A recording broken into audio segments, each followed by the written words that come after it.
share with you the secrets of my entrepreneurial family. And very few people, I think, can imagine or have a life that they're living right now that they imagined. And, I'm a big planner.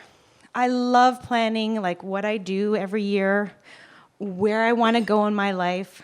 I plan my month, my day, and sometimes I even plan hour by hour. So when my husband, who came to me in his mid-40s and said, I want to go back to school, and I don't want to work in the business that we jointly owned, that vision board, and some of you guys might have that, those vision boards that the self-help gurus tell you to make? That vision board, which was almost a reality, I just threw it out the window. And so that's where my story begins. I actually live in what's called a serial entrepreneurial family. And it all started with my dad. He's somebody who doesn't consider himself an entrepreneur.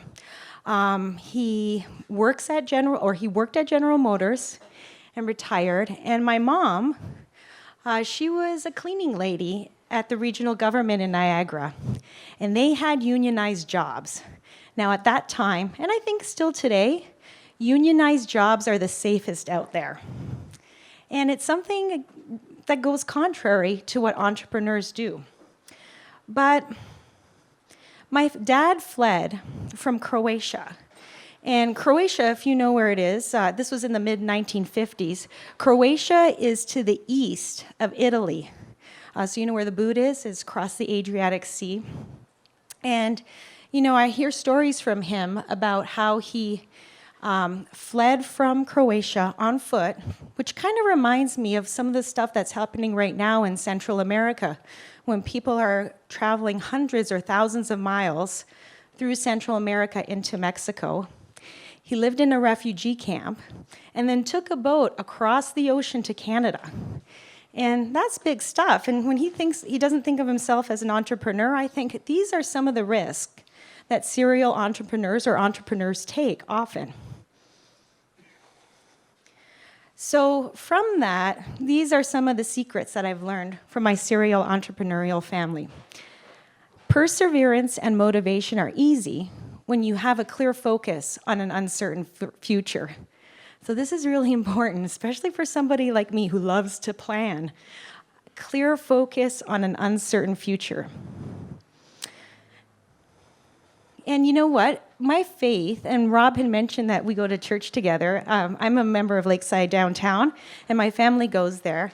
And sometimes my 15-year-old son reminds me that one of the messages at church that we learned is sometimes it's not a step back, but a step, what is it? It's not a step back, but it's a setup for something better. So remember, perseverance and motivation are easy when you have a clear focus on an uncertain future. Remember that story I told you about my husband going back to school, quitting his job in a company that we jointly owned, and then going back to school? Well, that business that he started almost 3 years ago, his plan was that it was going to turn a profit in 1.5 to 2 years. And now it's 3 years, and he still hasn't received an income. Yeah, that's tough, man. I'm the breadwinner of my family. And although, as I said, it's been successful, it's a constant climb with lots of roadblocks at almost every turn. So we've cashed in a lot of our savings, leveraged a lot of our real estate investments for business. And this is scary stuff. And it's weird when you make that recommendation, because I make that recommendation often to the clients that come and see me. Hey, you've got some equity. Why don't you leverage it? It's different when you have to do it for yourself. So all of these things are a little bit quirky for me, especially because I like to plan. How many of you are self-employed in here? Right? Okay, maybe half the room or a quarter of the room.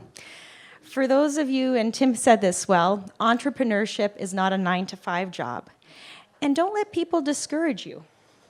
That's another secret of my entrepreneurial family. And this is something that I've had a remarkable challenge over. For my friends criticize me, even some of my self-employed friends.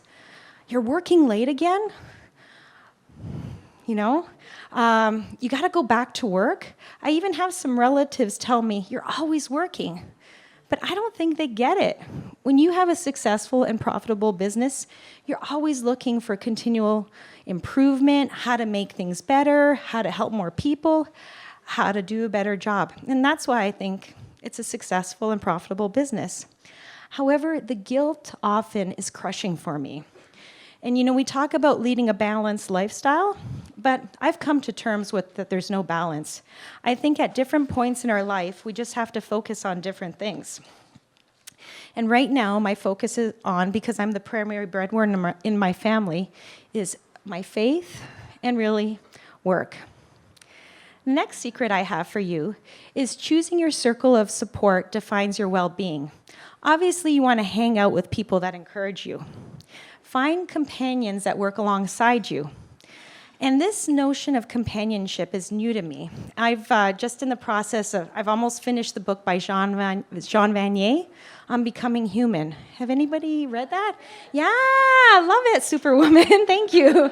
And he talks about, instead of a mentor or a coach, a companion that walks alongside you. And this is particularly important, especially in modes of crisis, when you feel lost or inadequate. And my friends Beth and Diane are my spiritual guides. Here's my last secret of my entrepreneurial family. And this sounds totally boring, but working as a family team really does pay benefits. And it's another secret weapon of my family. You know that dad that I told you about earlier? Well, he managed that he never considered to be an entrepreneur. He managed to save enough money to buy an apartment building in the Niagara region. And him, my mom, my sister, and even my grandmother would go there in the evenings to repair and upgrade it. We worked together for a common goal. And that attitude that my family shared with me, I'm now perpetuating it with my own family. And I'm looking at my son back there going, remember all those times that we're going to the apartments and doing that work? So, a lot of the work is boring and mundane. I'd say 95% of it. You're painting, cleaning, finding tenants, and it's only that little 5% that's really the secret. But I think a lot of people don't see that. And, while we're working and improving our life and our household, other people are watching YouTube or complaining. So here are the secrets to my entrepreneurial family. Perseverance and motivation are easy when you have a clear focus on an uncertain future. Entrepreneurship is not a 9-to-5 job. And don't let people discourage you. There are different seasons in your life where you need to focus on different things, and sometimes it's not a balance. Companions are different than mentors. Our family is each other's companion, and we work together as a team.